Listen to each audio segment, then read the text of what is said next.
President Trump set to address a joint session of Congress Tuesday night at 9, which you can watch right here on Fox News. Trump is expected to lay out his agenda for the next year after a busy first month in office. We've done a great turnaround in a little more than 30 days, but the country's really doing well, really doing well. We're respected again all over the world. We have another 20 prime ministers and presidents wanting to come. And it's very good feeling. I think our country has really turned around. Senior advisor to Trump, Jason Miller, joins us now. Great to see you this morning, Jason. So, anytime you have a high-stakes, big stage for Donald Trump, it's always must-watch TV. Absolutely. And typically these are State of the Union speeches. But in the first year that a president's in office, they have a joint session of Congress. But I think this is more important than ever because not only of what we've seen President Trump do in this first month in office, historic, by the way. You talked about it earlier, the executive order, securing the border, getting rid of things such as DEI and men and women's sports, getting the framework put together for trade deals with countries like Japan and India. And I know she'll be on at the top of this next hour, but Tulsi Gabbard and the rest of this fantastic cabinet. But what comes next is so critical, and this is what you touched on, because the country is in a really bad place from where Joe Biden left it, even with all the fantastic accomplishments that, by the way, I think George Washington and all the rest of the presidents would envy, is what President Trump does to finish getting our country back on track. Number one, still, we have to tackle Bidenflation. Joe Biden left us in a really bad spot, but by getting energy prices down and then also making sure that we stop this wasteful spending, that's going to be a big component, getting this one big, beautiful tax bill done, that the House has already made some great steps. We need more money for the border to keep it permanently secure. And then here's the key thing, and you also touched on this, making sure that we continue to bring peace and stability around the world, but we have to do it with respect and strength. Those are the two keys that President Trump's going to go into.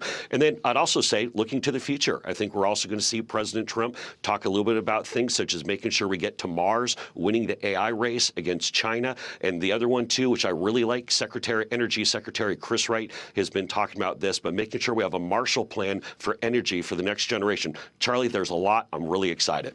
Yeah, so, and obviously, another thing that's kind of important here is that Republicans have both chambers of Congress, albeit by slim majorities, but there's still politics going on, and there's still winning the message, because obviously President Trump is going to have a stronger hand in 2 years if he can expand majorities in both chambers.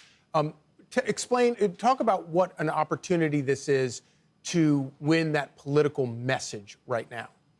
Yeah, great question, because after 4 years of Joe Biden, what President Trump is able to do is connect with people in their everyday lives. And so when we talk about securing the border and deporting all these criminal illegals, making sure people know that they are going to be safe, getting rid of the international gangsters like Tren de Aragua, sending them out of here, dealing with the cartels, stopping the scourge of fentanyl. People have to feel safe and secure. We also have to make sure that people are going to be able to have more money, that whether that's by lower taxes, whether that's also by bringing down the prices of things. President Trump has this unique ability to speak directly to the American people and let them know in a transparent and accountable way how he is helping them. People are tired of the Washington nonsense. They want things fixed. They want it turned around. They want that Trump safety and security back now. So we all remember one of President Trump's previous State of the Union addresses where Nancy Pelosi tore up the address and then did the alligator clap at him. What do you expect out of Democrats today? And does it make a difference whether they try to mount some ridiculous protest? This will be curious to see, because right now President Trump's polling numbers are the highest that they've ever been. And the reason being is his policies are so popular.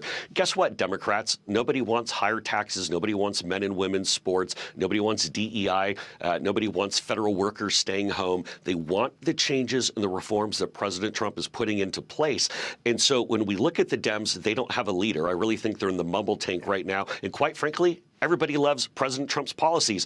This is going to be a big night. President Trump always steps up on game night on the big stage. That's why I look forward to seeing on Tuesday. Always win on the policies. Jason Miller, thank you so much.